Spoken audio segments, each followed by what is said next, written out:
جہاں پہلے سے مسلمانوں کا ایمان کمزور، اعمال کمزور، مسجدوں سے تعلق کمزور، عبادتوں سے تعلق کمزور، اس کے باوجود رمضان کے اندر ایسی چیزوں کو پیش کرتے ہیں کہ جس کی وجہ سے ہمارا رمضان اور متاثر ہو جائے۔ جیسے اس سے پہلے حیدرآباد میں دعوت رمضان کے عنوان سے ایسا میلہ لگایا گیا، ایسا ایگزیبیشن لگایا گیا کہ جس کے نتیجے میں مسلمان نوجوان جو پہلے سے مسجدوں سے بھاگ رہے، تراویح کم پڑھنے کے عادی، مسجدوں میں کم وقت گزارنے کے عادی، اب ان کو موقع مل گیا کہ جاؤ اس میلے میں اور اس ایگزیبیشن میں چکریں کاٹتے رہو، گھومتے رہو، پھرتے رہو۔ یہ ہمارا مزاج نہیں ہے۔ ہمارا کام یہ ہونا چاہیے کہ رمضان کا مہینہ ہم جتنا ہو سکے اچھے اعمال کرنے والے بنے۔ اگر ہم سے اچھے اعمال زیادہ نہیں ہو رہے تو کم از کم اس کی فکر کرنے والے بنے، ہم برے اعمال تو کرنے والے نہ بنے۔ نیکیاں زیادہ نہیں کما رہے تو کم از کم برائیوں کو تو انجام دینے والے نہ بنے۔ نیکیاں بھی نہیں کما رہے اور برائیوں کو بھی انجام دے رہے، رمضان کا مہینہ اس واسطے نہیں ہے۔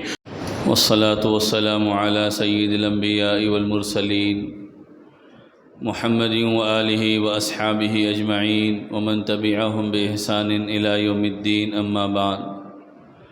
قال الله تبارك وتعالى: أعوذ بالله من الشيطان الرجيم، بسم الله الرحمن الرحيم، شهر رمضان الذي أنزل فيه القرآن هدى للناس وبينات من الهدى والفرقان، وقال النبي عليه الصلاة والسلام: إنما الأعمال بالنيات، أو كما قال عليه الصلاة والسلام۔ اللهم صل على سيدنا محمد وعلى آل سيدنا محمد وبارك وسلم۔ اللهم صل على سيدنا محمد وعلى آل سيدنا محمد وبارك وسلم۔ اللهم صل على سيدنا محمد وعلى آل سيدنا محمد وبارك وسلم۔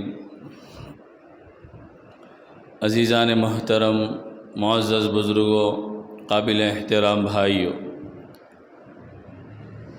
رمضان المبارک بہت جلد شروع ہونے والا ہے، اور رمضان میں جن اعمال کو انجام دینا قرآن و سنت سے ثابت ہے اور جس کے انجام دینے کی وجہ سے رمضان کی برکتوں سے ہم فائدہ اٹھا سکتے ہیں، اس کو مختصر گزشتہ آپ کے سامنے ذکر کیا گیا تھا۔ وہ تقریباً 10 چیزیں تھیں کہ جس کا اہتمام کرنا چاہیے اور اس کے نتیجے میں رمضان ہمارا صحیح گزرے گا۔ اس موقع پر رمضان کی عظمت کیا ہے، رمضان کی فضیلت کیا ہے اور رمضان کی کیسے قدر کرنا چاہیے، اس سے متعلق کچھ باتیں آپ حضرات کی خدمت میں ذکر کی جائیں گی۔ اللہ تبارک و تعالیٰ نے انسانوں کو دنیا میں عبادت کے لیے، بندگی کے لیے پیدا فرمایا ہے۔ قرآن کریم میں اللہ نے فرمایا: وَمَا خَلَقْتُ الْجِنَّ وَالْإِنسَ إِلَّا لِيَعْبُدُونَ، کہ ہم نے انسانوں کو اور جنات کو اس لیے پیدا کیا تاکہ وہ ہماری عبادت اور بندگی کرنے والے بنے۔ دنیا میں اللہ تبارک و تعالیٰ نے انسانوں کو بھیجا، اور بھیجنے کے بعد انسانوں سے اس چیز کا مطالبہ کیا اور اس چیز کا تقاضا کیا کہ تم میری عبادت کرنے والے بنو۔ لیکن یہ اللہ تبارک و تعالیٰ کا احسان ہے کہ اللہ تبارک و تعالیٰ نے پورے 24 گھنٹے ہم کو عبادت کے انجام دینے ہی کے لیے متعین نہیں کیا، بلکہ اللہ تبارک و تعالیٰ نے دن کے اوقات میں نمازوں کی ترتیب بنائی۔ سال میں ایک مرتبہ اللہ تبارک و تعالیٰ نے 1 مہینے کے روزے رکھوائے، سال میں ایک مرتبہ جس کو اللہ تبارک و تعالیٰ نے مال عطا فرمایا، اور وہ مال ان کی ایک متعین مقدار کو پہنچ جائے تو زکوٰۃ دینے کا حکم دیا۔ اسی طرح زندگی میں ایک مرتبہ اگر کوئی حج کرنے کے قابل ہو جائے تو ان کے اوپر حج کو فرض قرار دیا۔ یہ اللہ تبارک و تعالیٰ نے انسانوں کے لیے سہولتیں، آسانیاں اور راحتیں فراہم کی ہے، ورنہ اللہ تبارک و تعالیٰ اگر یہ چاہتے اور اس چیز کا مطالبہ کرتے کہ تمہیں 24 گھنٹے میری عبادت انجام دیتے رہنا ہے، جب طہارت کا تقاضا ہو اور قضاء حاجت کی ضرورت پیش آئے تو تم جاؤ اور اپنی ضرورت کو پوری کرو، جب کھانے کی بھوک لگے تو جاؤ اور کھانا کھا کر فوری آ جاؤ اور میری عبادت کرنے والے بنو۔ اللہ نے ایسا مطالبہ ہم سے نہیں کیا۔ اللہ تبارک و تعالیٰ یہ بھی کہا کہ میں نے عبادت کے لیے پیدا کیا، اور اللہ نے یہ بھی سہولت راحت آسانی عطا فرمائی کہ بس ایک نظام الاوقات ہے کہ جس کے مطابق انسانوں کو اعمال انجام دینا ہے۔ جیسے 24 گھنٹے میں آپ اگر پوری نمازوں کے اوقات کو فرائض کو نکالیں گے تو آپ کا 1.5 گھنٹہ ہمارا خرچ ہوگا کہ جس میں ہم 5 وقت کی نمازیں ادا کرتے ہیں۔ جس اللہ نے ہم کو عبادت کے لیے پیدا کیا وہ اللہ اگر ہم سے اس بات کا مطالبہ کرتا اور اس بات کا ہم سے تقاضا کرتا کہ تمہیں سال میں صرف 1 مہینہ روزہ نہیں رکھنا ہے بلکہ سال کے 12 مہینے تم کو روزہ رکھنا ہے، تب بھی ہماری کوئی مجال نہیں ہوتی کہ ہم اس کا انکار کرنے والے بنتے، بلکہ اس حالت میں بھی ہم کو سال بھر روزے رکھنا اگر اللہ فرض کرتا تو ہمارے اوپر لازم ہو جاتے۔ اللہ تبارک و تعالی عبادت مال کو خرچ کرنے کی تعلیم دی اور یہ فرمایا کہ جس مال کو تم خرچ کرتے ہو اس مال کا تمہیں ہی فائدہ پہنچے گا، اس کی برکتیں تم کو ہی حاصل ہوں گی۔ اللہ نے یہ نہیں فرمایا کہ تم پورا کا پورا مال میرے راستے میں خرچ کر دو، بلکہ یہ فرمایا کہ 100 میں سے 2.5 روپے تم اللہ کے راستے میں خرچ کرو، باقی پیسے تم اپنے پاس رکھ لو، ان پیسوں سے تم اپنی ضروریات کو پوری کرنے والے بنو، اپنی حاجتوں کو پوری کرنے والے بنو اور اپنے جو تقاضے ہوں ان تقاضوں کو پورا کرنے والے بنو۔ تو یہ اللہ تبارک و تعالیٰ کا ایک احسان ہے کہ پیدا کیا انسان کو عبادت کے لیے، بندگی کے لیے، اطاعت کے لیے، فرما برداری کے لیے، لیکن اللہ نے ایسا نہیں بتایا کہ پورا کا پورا تم کو سب کچھ چھوڑ چھاڑ کر اور کچھ کام نہیں کرنا ہے، بس میری ہی عبادت کرتے رہنا ہے۔ اگر ویسا بھی اللہ متعین کرتے تو انسانوں کو کرنا پڑتا، نہیں کرنے کے نتیجے میں انسان گناہگار قرار پاتا، پھر وہ عذاب جہنم کا مستحق بنتا۔ لیکن اللہ تبارک و تعالی ترتیب بنائی کہ انسان فجر کی نماز سے لے کر عشاء کی نماز تک نمازوں کو ادا کرتے رہے گا تو اس کے لیے خیر، دن میں خیر اللہ عطا فرمائیں گا، برکتیں اللہ تبارک و تعالی عطا فرمائیں گے۔ سال میں اللہ تبارک و تعالی نے 1 مہینے کے روزے رکھے اور سال میں 1 مہینے کی ترتیب اللہ نے دی کہ اس ترتیب کے مطابق اگر تم رمضان کو گزارو گے اور اس ترتیب کے مطابق اعمال کو انجام دو گے تو اس کا اثر اور اس کا فائدہ یہ ہوگا کہ سال کے 11 مہینے تم کو رمضان جیسا نظام بنانے اور رمضان جیسی زندگی گزارنا تمہارے لیے آسان ہو جائے گا۔ اسی لیے اللہ والے یہ کہتے ہیں کہ جو بندہ رمضان کا 1 مہینہ اللہ کی مرضی کے مطابق گزارتا ہے تو سال کے 11 مہینے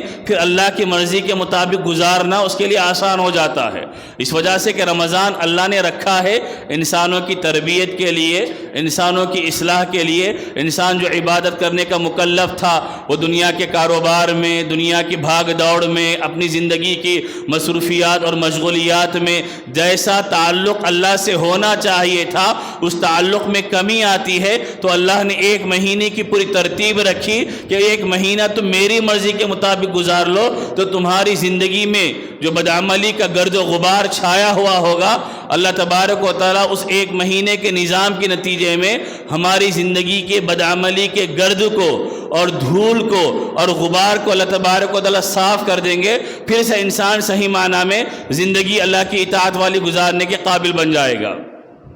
حضرت مولانا ابو الحسن علی ندوی رحمۃ اللہ علیہ وہ فرمایا کرتے تھے کہ رمضان کا مہینہ یہ چارجنگ کا مہینہ ہے، کہ جیسے انسان اگر ایک فون استعمال کرتا ہے تو اس کی بیٹری ڈاؤن ہو جاتی ہے تو بیٹری کو چارجنگ پہ لگانے کے نتیجے میں پھر فون کام کرنا شروع کر دیتا ہے، اسی طرح رمضان کا مہینہ وہ انسان کے 11 مہینوں کے لیے چارجنگ والا کام کرتا ہے کہ رمضان صحیح گزار لو گے تو اس کے بعد کے مہینے پھر اللہ کی اطاعت کے مطابق، اللہ کی فرما برداری کے مطابق، اللہ کے حکموں کے مطابق، اللہ کی تعلیمات کے مطابق انسان کے لیے گزارنا آسان ہوگا۔ تو رمضان اللہ نے اس واسطے رکھا ہے تاکہ جو انسان عبادت کا مکلف ہے اور عبادت کو انجام دینا اس کی ذمہ داری ہے، اس کے اندر جو اس سے کوتاہی ہو گئی سال کے 11 مہینوں میں وہ کوتاہی کو دور کر کے صحیح معنی میں پھر اپنی زندگی کو پٹری پر لانے والا بنے، اپنی زندگی کو لائن پر لگانے والا بنے، اپنی زندگی کو صحیح معنی میں پھر جیسا شریعت کا منشا ہے، مراد ہے، اس کے مطابق گزارنے والا بنے۔ نبی کریم صلی اللہ علیہ وسلم سے اس سلسلے میں بے شمار حدیثیں رمضان کی فضیلت سے متعلق منقول ہے۔ ہم لوگ سال ہر سال سے سنتے رہتے ہیں کہ رمضان کی کیا عظمتیں ہیں، کیا فضیلتیں ہیں، اور کیسے رمضان کا استقبال کرنا ہے اور کیسے رمضان کو گزارنا ہے، اور اس کے بعد پھر رمضان کے گزارنے کے درمیان کتنے اعمال ہم کو انجام دینا ہے۔ لیکن ایک عمومی صورتحال ہم مسلمانوں کی یہ ہے کہ رمضان کے آنے سے پہلے رمضان کے بارے میں سنتے ہیں، رمضان کے درمیان رمضان کیسے گزارنا چاہیے اس کو بھی سنتے ہیں، لیکن جیسا عمل کرنا ہے اپنی مرضی کے مطابق ویسے ہی ہم عمل کرنے والے بنتے ہیں۔ یعنی ہم اپنے مزاج کو بدلنا نہیں چاہتے، اپنے ذہن کو بدلنا نہیں چاہتے، اور اپنے آپ کو پہلے سے تیار کرنا نہیں چاہتے۔ نبی کریم صلی اللہ علیہ وسلم نے رمضان کے آنے سے پہلے حضرات صحابہ اکرام کو جمع کر کے رمضان کی عظمتوں کو ان کے دلوں میں بٹھایا تھا۔ ایک لمبی حدیث جو حضرت سلمان فارسی رضی اللہ تعالیٰ عنہ سے منقول ہے، وہ فرماتے ہیں کہ شعبان کی جب آخری تاریخیں تھی اور رمضان شروع ہونے والا تھا تو اللہ کے نبی صلی اللہ علیہ وسلم نے صحابہ اکرام کو مسجد میں جمع کیا، اور جمع کرنے کے بعد رمضان کی حقیقت کیا ہے، رمضان کی عظمت کیا ہے، رمضان میں کیا کیا ملتا ہے انسانوں کو، ان ساری چیزوں کو نبی صلی اللہ علیہ وسلم نے بیان کیا۔ اگر حضرت سلمان فارسی کا بیان کیا ہوا، نبی کا وہ خطبہ اور نبی کا وہ بیان ہم مسلمانوں کو یاد رہے گا تو رمضان کو صحیح گزارنا ہمارے لیے آسان ہوگا۔ چنانچہ وہ فرماتے ہیں کہ نبی صلی اللہ علیہ وسلم نے صحابہ کو جمع کیا، اور جمع کرنے کے بعد فرمایا کہ ان قریب تمہارے اوپر ایک مہینہ آنے والا ہے جو برکتوں والا مہینہ ہے، رحمتوں والا مہینہ ہے۔ اس مہینے میں اللہ نے ایک رات رکھی ہے جو 1000 مہینوں سے افضل وہ رات ہے۔ اس کے بعد اللہ کے نبی صلی اللہ علیہ وسلم فرمایا کہ اس مہینے میں اللہ تبارک و تعالیٰ انسانوں کے نیکیوں کے ثواب کو بڑھا دیتے ہیں۔ اگر کوئی نفل کام کرتا ہے تو فرض کے برابر اس کو ثواب دیا جاتا ہے، اگر کوئی فرض عمل کرتا ہے تو 70 فرائض کے برابر اللہ تبارک و تعالیٰ اس کو اجر و ثواب عطا فرماتے ہیں۔ پھر نبی صلی اللہ علیہ وسلم نے فرمایا کہ رمضان کا پہلا حصہ، پہلا 10 دن وہ رحمتوں والا 10 دن ہے، اس کے بعد کا 10 دن وہ مغفرت والا 10 دن ہے، اس کے بعد کا آخری عشرہ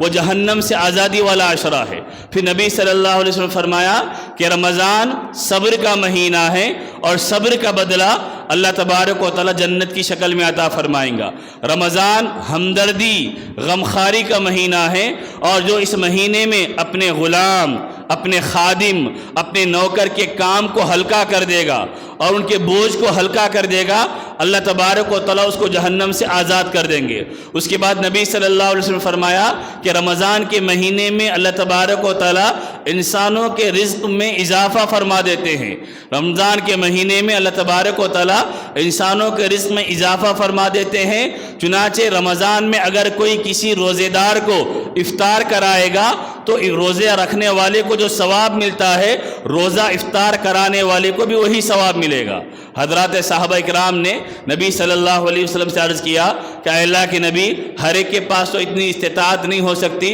کہ وہ کسی کو افطار کرائے، تو اللہ کے نبی صلی اللہ علیہ وسلم نے افطار کرانے کے آسان طریقہ بتایا۔ اللہ کے نبی نے فرمایا اگر تم کسی کو ایک کھجور کھلا کے افطار کرا دو، یا پانی کا ایک گھونٹ پلا کے افطار کرا دو، یا دودھ یا لسی کا ایک گھونٹ پلا کے افطار کرا دو، تو تم کو بھی وہ ثواب ملے گا جو روزہ رکھنے والے کو ثواب ملے گا۔ البتہ اگر کوئی کسی روزے دار کو پیٹ بھر کھلائے گا اور اچھے انداز میں افطار کرائے گا تو جنت میں اللہ تبارک و تعالیٰ جنت میں جانے سے پہلے اس کو آب کوثر سے سیراب کرائے گا۔ اس کے بعد نبی صلی اللہ علیہ وسلم نے فرمایا کہ رمضان میں اللہ انسان کے لیے 4 کام کرنے ہیں۔ 2 کام وہ ہے جو انسان کی ضرورت ہے، اور 2 کام وہ ہے جن سے انسان اللہ تبارک و تعالیٰ کی رضا اور خوشنودی حاصل کر سکتا ہے۔ پہلے 2 کام جس سے انسان اللہ کو راضی کر سکتا ہے، اللہ کو خوش کر سکتا ہے، وہ ایک ہے کلمہ طیبہ کا اہتمام، لا الہ الا اللہ محمد رسول اللہ کثرت سے پڑھتے رہنا، اور دوسرا ہے استغفار، استغفر اللہ ربی من کل ذنب واتوب الیہ، اس طرح استغفار کرتے رہنا۔ یہ 2 عمل وہ ہے کہ جس کے ذریعے بندہ اللہ کو راضی کرنے والا بنے گا، اور 2 کام وہ ہے کہ جو انسان کی ضرورت ہے کہ انسان اس کے بغیر چارہ نہیں ہے اس کو، وہ یہ ہے کہ جنت اللہ سے مانگتے رہنا اور جہنم کی پناہ چاہتے رہنا۔ یہ اس موقع پر نبی کریم صلی اللہ علیہ وسلم نے صحابہ اکرام کے درمیان بیان فرمایا اور رمضان کا گویا کہ پورا کا پورا نظام بتایا کہ تمہیں رمضان ایسے گزارنا چاہیے. اور رمضان میں اللہ تبارک و تعالیٰ یہ اجر، یہ ثواب اللہ تبارک و تعالیٰ انسانوں کو عطا فرماتا ہے. رمضان میں اللہ تبارک و تعالیٰ انسانوں کے اعمال کے ثواب کو بڑھا دیتا ہے. نفل کام کریں گے ہم، اللہ ثواب فرض کے برابر دیں گا. فرض کریں گے 70 فرضوں کے برابر ثواب دیں گا. اپنے خادم، اپنے نوکر، اپنے گھر میں کام کرنے والے، اپنے ماتحتوں کے کام کو، ان کے بوجھ کو ہلکا کر دیں گے. اللہ جہنم سے آزادی عطا فرمائیں گا کہ ہم اپنے جتنے ماتحت ہیں ان کی جو ذمہ داریاں ہوتی ہے ان ذمہ داریوں کو کم کرنے والے بنے، یہ خیال لانے والے بنے. وہ مسلمان ہیں، وہ روزے دار ہے، اس کو بھی روزہ لگے گا، اس کو بھی تھکان محسوس ہوگی، اس کو بھی پانی کی تکلیف ہوگی، اس کو بھی بھوک کی تکلیف ہوگی، وہ بھی تھک جائے گا، وہ بھی آرام کرنے کا اس کے جسم تقاضا کرے گا. میں صبح سے لے کر شام تک کام کراتا رہوں تو یہ ہمارے لیے جائز نہیں ہوگا، یہ ہم زیادتی کرنے والے بنیں گے. ہم حکومتوں سے چاہتے ہیں کہ حکومتیں ہمارے نظام الاوقات میں کمی کرے. چنانچہ حکومت رمضان آنے سے پہلے جیو پاس کرتی ہے کہ جتنے مسلم ملازمین اور مسلم کام کرنے والے گورنمنٹ کے محکموں میں، شعبوں میں ہوں گے، ان کا کام صبح سے لے کے شام کے 4 بجے تک کام ہوگا. 4:30 بجے ان کی چھٹی ہو جائیں گی. ہم خوش ہوتے ہیں اور تعریفیں کرتے ہیں. لیکن کتنے مسلمان ایسے ہیں جو اپنے گھرانوں میں اپنے نوکروں کے ساتھ زیادتی کرتے ہیں، اپنے آفسوں میں، اپنی دکانوں میں مسلمان روزے دار نوجوانوں کو رکھتے ہیں اور ان کے ساتھ زیادہ سے زیادہ کام کراتے ہیں. ان کو نمازوں کی چھٹی نہیں دیتے، ان کو تراویح کی چھٹی نہیں دیتے، ان کو نیک کام کرنے کی چھٹی نہیں دیتے. مسجد میں کتنے کام کرنے والے ہوتے ہیں اور ان کا کام ہم بڑھا دیتے ہیں. ہم یہ ترتیب نہیں بڑھاتے کہ کام کرنے والے زیادہ ہو جائے تاکہ سب کو راحتیں ملنی چاہیے، سب کو آسانی ملنی چاہیے، بلکہ ہم تو مسجدوں میں اپنے کاموں کو بڑھا دیتے ہیں. کام کرنے والے کے کم رکھتے ہیں اور کام زیادہ کر دیتے ہیں. اس کے بعد نکتہ چینی کرنا، عیب نکالنا، وہ خراب رہ رہا، یہ خراب رہ رہا، وہ ذمہ داری پوری نہیں کی جا رہی، وہ کام پورا نہیں کیا جا رہا. ہم یہ نہیں دیکھتے کہ بھائی ہماری طرح وہ انسان بھی روزے دار ہے، وہ بھی روزہ رکھا ہوا ہے، وہ بھی آرام کرنا چاہے گا، وہ بھی سکون لینا چاہے گا، اس کی بھی کچھ ذمہ داریاں ہوں گی. بس ہم چاہتے ہیں کہ میرا ماتحت ہے، میں جتنا چاہے دباؤں گا، زور لگاؤں گا، کام نکالنے والا بنوں گا. رمضان تو ہمدردی سکھانے والا مہینہ ہے، رمضان تو غمخواری سکھانے والا مہینہ ہے. جب ہم بھوکے رہتے ہیں، پیاسے رہتے ہیں، ہم کو معلوم ہوتا ہے کہ روزے کی حالت میں انسان کیسے تڑپتا ہے، روزے کی حالت میں پانی کی شدت کیسے بے چین ہو، بے قرار اس کو کرتی ہے. تو میرے ملازمین، میرے ماتحت کام کرنے والے، میرے حلقے میں رہنے والے، میں ان کے ساتھ کیا سہولتیں پیدا کروں. اگر ٹھیک ہم سہولتیں پیدا کر رہے، ایسا بھی نہیں ہے کہ اللہ اس کو چھوڑ رہا، بلکہ اللہ اس کا بدلہ بھی بتا رہا. اگر تم اپنے ماتحتوں کے ساتھ نرمی برتو گے، اللہ تم کو جہنم سے آزاد کر دے گا. کتنا بڑا مزدہ، کتنا بڑا اعلان اللہ تبارک و تعالیٰ کی طرف سے کیا جا رہا. اس وجہ سے میرے بھائیوں، جہاں اجتماعی کام ہوتے ہیں رمضان کے اندر سب کو مل بانٹ کر کام کرنا چاہیے. الحمدللہ اس کا نتیجہ یہ بھی ہوتا ہے کہ بہت سے نوجوان ہوتے ہیں جو مسجدوں میں رمضان کے موقع پر اپنی خدمات کو انجام دینے کے لیے آگے رہتے ہیں، وہ مختلف موقعوں پہ کام کرنے کے لیے آگے رہتے ہیں. تو ایسے موقع پر سب کو ذمہ داری بانٹ کر اگر ہم کام کرنے والے بنیں گے تو ہم اپنے ملازمین، ماتحتوں اور اپنے زیر نگرانی رہنے والوں کے بوجھ کو ہلکا کر جہنم کی آگ سے بچنے کا پروانہ اور جہنم کی آگ سے بچنے کا مزدہ حاصل کرنے والے بنیں گے. رمضان کا مہینہ نیکیوں کو کمانے کا مہینہ ہے. جیسا سیزن ہوتا ہے، اللہ نے نیکیوں کو حاصل کرنے کا سیزن رمضان کے مہینے کو بنایا ہے. اب ہماری صورتحال یہ ہے، رمضان جو شروع سے آخر تک، چاند دیکھنے سے لے کر چاند ختم دیکھنے تک، عید کا چاند دیکھنے تک، اللہ اس کی رمضان کی راتوں میں بھی رحمتوں کو رکھا ہے، رمضان کے دنوں میں بھی اللہ رحمتوں کو رکھا ہے. چنانچہ حدیثوں میں ہے کہ جب رمضان کا پہلا دن آتا ہے تو اللہ جنت کے دروازے کھول دیتے ہیں، جہنم کے دروازے بند کر دیے جاتے ہیں. شیاطین جو انسانوں کو بھٹکاتے ہیں، بہکاتے ہیں، ان کو زنجیروں میں باندھ دیا جاتا ہے. اس کے بعد ایک حدیث میں اللہ کے نبی نے فرمایا کہ جب رمضان کا مہینہ آتا ہے تو اللہ تمہارے اوپر رحمتوں کو اتارتا ہے اور اللہ تمہارے گناہوں کو معاف کرتا ہے، اللہ تمہاری دعاؤں کو قبول کرتا ہے، اور آپس میں تم نیکی کے معاملے میں ایک دوسرے سے آگے بڑھنے کی جو کوشش کرتے ہو، وہ اللہ فخریہ طور پر فرشتوں کو بتاتا ہے کہ دیکھو میرے بندے دن بھر روزہ رکھ رہے ہیں، وہ کام کو جانے والے، وہ ڈیوٹی کرنے والے، وہ دکان سنبھالنے والے، وہ دھوپ میں مشقت والے اعمال کو انجام دینے والے، لیکن اس کے باوجود بھی وہ روزہ رکھتے ہیں۔ روزہ رکھنے کے بعد جب افطار ہو جاتا ہے، جسم تھک جاتا ہے، طبیعت نہیں چاہتی ہے، اس کے باوجود وہ میری رضا کے لیے اور میری خوشنودی کے لیے 20 رکعت تراویح پڑھنے کے لیے مسجد میں حاضر ہو جاتے ہیں اور 20 رکعت اہتمام کے ساتھ تراویح پڑھتے ہیں۔ تراویح پڑھ کر جب وہ کچھ دیر آرام کرتے ہیں تو سحری کا وقت ہوتا ہے، جس وقت کھانا ان کی طبیعت نہیں چاہتی اور پیٹ اس کا تقاضا نہیں کرتا، لیکن اس کے باوجود بھی میرا حکم تھا کہ اس وقت کھاؤ تو میں کھانے کے لیے تیار ہو گیا، میرا حکم تھا کہ اس وقت چھوڑ دو تو کھانے کے لیے چھوڑ دیا۔ اللہ فرشتوں کو بتا کے فخر کرتے ہیں کہ دیکھو میرے بندے کیسے اعمال کو انجام دے رہے، چونکہ فرشتوں نے کہا تھا کہ اے اللہ آپ ایسی مخلوق کو کیوں پیدا کر رہے جو زمین میں جا کر فساد مچانے والی ہے۔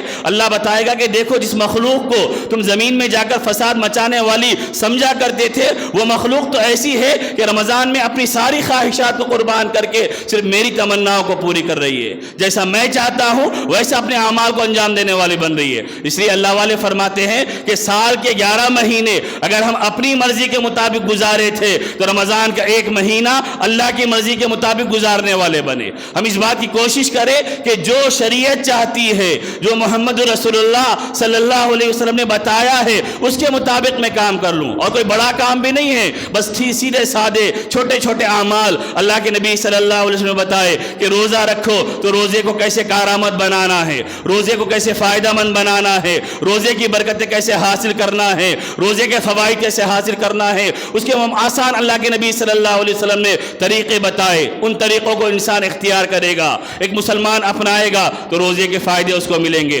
رمضان ہے تو رمضان کو اطاعت میں گزارنے والے بنے، رمضان کو فرمانبرداری میں گزارنے والے بنے، رمضان کے اوقات کو ضائع کرنے سے میرے بزرگوں میرے بھائیوں بچانے والے بنے۔ آج امت میں ایسے حالات چل رہے ہیں کہ لوگ مسلمانوں جہاں پہلے سے مسلمانوں کا ایمان کمزور، اعمال کمزور، مسجدوں سے تعلق کمزور، عبادتوں سے تعلق کمزور، اس کے باوجود رمضان کے اندر ایسی چیزوں کو پیش کرتے ہیں کہ جس کی وجہ سے ہمارا رمضان اور متاثر ہو جائے۔ جیسے اس سے پہلے حیدرآباد میں دعوت رمضان کے عنوان سے ایسا میلہ لگایا گیا، ایسا ایگزیبیشن لگایا گیا کہ جس کے نتیجے میں مسلمان نوجوان جو پہلے سے مسجدوں سے بھاگ رہے، تراویح کم پڑھنے کے عادی، مسجدوں میں کم وقت گزارنے کے عادی، اب ان کو موقع مل گیا کہ جاؤ اس میلے میں اور اس ایگزیبیشن میں چکریں کاٹتے رہو، گھومتے رہو، پھرتے رہو۔ یہ ہمارا مزاج نہیں ہے۔ ہمارا کام یہ ہونا چاہیے کہ رمضان کا مہینہ ہم جتنا ہو سکے اچھے اعمال کرنے والے بنے۔ اگر ہم سے اچھے اعمال زیادہ نہیں ہو رہے تو کم از کم اس کی فکر کرنے والے بنے، ہم برے اعمال تو کرنے والے نہ بنے۔ نیکیاں زیادہ نہیں کما رہے تو کم از کم برائیوں کو تو انجام دینے والے نہ بنے۔ نیکیاں بھی نہیں کما رہے اور برائیوں کو بھی انجام دے رہے۔ رمضان کا مہینہ اس واسطے نہیں ہے۔ رمضان کا مہینہ غیر ضروری شاپنگ کرنے والا مہینہ نہیں ہے۔ اللہ والے اور علماء فرماتے ہیں کہ مسلمان کی تو ذمہ داری یہ ہے کہ رمضان سے پہلے وہ اپنی خریداری کر لے، وہ بازار جو کام کرنے ہوتے ہیں، کپڑے وغیرہ کا جو نظام ہوتا ہے وہ رمضان سے پہلے انجام دے لے، تاکہ رمضان میں بار بار بازاروں کے چکر لگانے کی نوبت نہ آئے۔ لیکن آج ہمارا فیشن بن گیا کہ رمضان آئے گا اور رمضان 10 گزرنے کے بعد ہم بازاروں کے چکر لگاتے ہیں، اس واسطے کہ نیا مال آئے گا، نیا مال آئے گا تو نئے کپڑے خریدیں گے۔ کون سا نیا مال آئے گا، کون سے نئے کپڑے خریدیں گے، کب تک پہنتے رہیں گے، لیکن وہ رمضان کو نیکی کے مطابق گزارنے کے لیے تیار نہیں ہے۔ رمضان کے 30 دن یوں میں گزر جائیں گے۔ آپ کو کپڑے خریدنے کا رمضان سے پہلے بھی موقع ہے، رمضان سے کے بعد میں بھی موقع ہے، اب اس وقت بھی خرید سکتے ہیں۔ ہاں اگر کوئی نہیں خریدا، بوقت ضرورت بقدر ضرورت جا رہا ہے، جا کر ضرورت کے مطابق لے کر آ جائے، کوئی حرج نہیں ہے۔ لیکن رمضان کے مہینے کو میلے کا مہینہ بنا لینا، رمضان کے مہینے کو شاپنگ کا مہینہ بنا لینا، رمضان کے مہینے کو تفریح کا مہینہ بنا لینا، رمضان کے مہینے کو فیسٹیول کا مہینہ بنا لینا، یہ مسلمانوں کی شان نہیں ہے۔ یہ مسلمان رمضان کی ناقدری کرنے والے بنیں گے، رمضان کی ہم قدر کرنے والے بنے۔ اللہ کے نبی نے فرمایا رمضان کی بے حرمتی کرنے سے بچو، اس وجہ سے کہ رمضان میں جیسے اللہ نیکیوں کا ثواب بڑھا دیتا ہے، ایسے ہی گناہوں کا وبال بھی بڑھ جاتا ہے۔ ایسا نہیں ہے صرف نیکیوں کا ثواب بڑھ گیا، بلکہ گناہ کریں گے تو گناہ کا وبال بھی بڑھ جائیں گا۔ رمضان اس واسطے دیا گیا تاکہ ہم اللہ کی عبادت کرنے والے بنے، تلاوت کرنے والے بنے، دعا کرنے والے بنے، تعلق کو جوڑنے والے بنے، اپنی خطاؤں پہ ندامت کے آنسو بہانے والے بنے، اپنے دین دن کا نظام بدلنا چاہیے، رات کا نظام بدلنا چاہیے۔ آپ جتنے اللہ والے ہیں ان پوروں کے حالات اٹھا کر دیکھیے، آپ کو معلوم ہوگا کہ پورے اللہ والے رمضان کی راتوں میں عبادت کرتے ہوئے جاگتے تھے، رمضان کے دنوں میں نوافل پڑھتے ہوئے جاگتے تھے، ان کا اور کوئی کام نہیں تھا۔ جتنے اللہ والوں کے حالات پڑھیں گے وہ اپنے مریدوں کو، اپنے چاہنے والوں کو کہتے کہ بھائی اگر زندگی بچی رمضان کے بعد تو پھر ملاقاتیں ہوں گی، اب رمضان میں تو صرف تلاوت کرنا ہے، رمضان میں تو صرف عبادت کرنا ہے۔ یہاں تک ان لوگوں کی صورتحال رہتی تھی کہ وہ ان کے پاس جو لوگ ان کو چاہنے والے اپنے سوالات لکھا کرتے، خطوط اس زمانے میں رواج تھا، خطوط کے جواب بھی، لیٹر کے جواب بھی نہیں دیتے، اور یہ کہتے کہ رمضان میں۔ اس وجہ سے صورتحال ان اللہ والوں کی خانقاہوں کی یہ ہوتی کہ رمضان کے آنے سے پہلے شعبان کے آخری تاریخوں میں ان کی خانقاہیں بھر جایا کرتی تھی۔ دنیا کے کونے کونے سے لوگ رمضان کو صحیح گزارنے کے واسطے اللہ والوں کی صحبت میں جانے کے لیے بے چین و بیتاب رہتے۔ رمضان شروع ہونے سے پہلے خانقاہوں میں جگہ نہیں ملا کرتی تھی، ساری خانقاہیں اللہ کے نیک بندوں سے بھر جاتی۔ اور آج ہماری صورتحال اتنا سب کچھ بتانے کے باوجود اور اتنا سب کچھ جاننے کے باوجود یہ ہے کہ رمضان آ رہا، ہماری زندگی میں تبدیلی نہیں آ رہی۔ پہلی رات میں تراویح میں شریک ہے، دوسری رات میں تراویح میں شریک ہے، تیسری رات میں تراویح میں شریک ہے، اور فجر پڑھ رہے، اس کے بعد ظہر پڑھ رہے۔ جیسے جیسے رمضان کے دن بڑھتے جا رہے ہماری غفلتیں پھر شروع ہو جاتی ہے، ہماری کوتاہیاں پھر شروع ہو جاتی ہے، تراویح ہماری چھوٹ گئی، چونکہ جیسے رمضان آگے بڑھ رہا اب دعوتیں شروع ہو جاتی ہے، افطار کی دعوتیں جس کے نام پہ ہماری تراویح چھوٹ رہی، جس کو دعوت دی جا رہی ان کی تراویح چھوٹ رہی، گھر والوں کی تراویح چھوٹ رہی، نمازیں چھوٹ رہی۔ رمضان اس واسطے نہیں ہے، یہاں تک ہمارے علماء کہتے ہیں کہ ہم نے رمضان کو کھانے کا مہینہ بنا کر دنیا والوں کے سامنے بدنام کر دیا کہ رمضان میں یہ ڈش بننا چاہیے، یہ ڈش بننا چاہیے، ایسے کھانے ایسے کھانے۔ رمضان کھانے کا مہینہ نہیں تھا، رمضان تو عبادت کا مہینہ ہے، ہمیں یہ تعارف لوگوں کے سامنے کرانا تھا۔ رمضان تو بندے کا اللہ سے جو رشتہ ٹوٹا ہوا تھا اس رشتے کو جوڑنے والا مہینہ ہے۔ رمضان تو راتوں کی تنہائیوں میں اللہ کو منانے والا مہینہ ہے۔ اس وجہ سے اللہ تبارک و تعالیٰ نے رمضان کے مہینے کو دیا ہے۔ تو رمضان کے مہینے کی قدر کرے، اہتمام کرے، اللہ سے توفیق اور دعا مانگتے رہے کہ اے اللہ جیسا آپ کے نبی سرور دو عالم محمد رسول اللہ چاہتے تھے ہمیں ایسا رمضان عطا فرما دے۔ معلوم نہیں کہ زندگی میں اس کے بعد کا رمضان ملے گا یا نہیں ملے گا، اس رمضان کو صحیح گزار لیں گے تو اللہ کی ذات سے امید ہے کہ یہ رمضان صحیح گزرے گا تو آئندہ سال بھی صحیح گزرے گا، آئندہ سال صحیح گزرے گا، زندگی صحیح گزرے گی، زندگی صحیح گزرے گی، اللہ کے پاس سرخرو ہو کر جانے والے بنیں گے۔ ورنہ میرے بزرگوں، میرے بھائیوں، اللہ کے نبی صلی اللہ علیہ وسلم نے جو بد دعا دی اس شخص کو کہ جو رمضان کو پائے اور اپنی مغفرت نہ کروا لے، جبرائیل نے بد دعا دی اور اللہ کے نبی نے اس بد دعا پر آمین کہی ہے۔ تو ہماری ذمہ داری ہے کہ ہم رمضان کی قدر کریں، اللہ والوں سے تعلق کو جوڑے، کتابیں پڑھے اور رمضان کو کیسے گزارنا چاہیے اس کا نظام العمل بنائیں، ترتیب بنائیں تاکہ میرا رمضان صحیح معنی میں گزرنے والا بنے، میں دینی اعتبار سے بھی فائدہ اٹھا لوں، جسمانی اعتبار سے بھی فائدہ اٹھا لوں، اور دنیا کے جو کام کاج میرے روٹین کے ہیں، روزانہ کے ہیں، معمول کے ہیں، ان کاموں کو بھی میں صحیح ترتیب کے مطابق انجام دینے والا بنوں۔ آدمی جب ترتیب بنائے اور کوشش کرے اور سچے دل کے ساتھ اپنے آپ کو تیار کرے تو پھر وہ اس کے لیے آسان ہوتا ہے۔ دعا فرمائے کہ اللہ تبارک و تعالیٰ کہنے سننے سے عمل کی توفیق عطا فرمائے۔ وآخر دعوانا ان الحمد للہ رب العالمین۔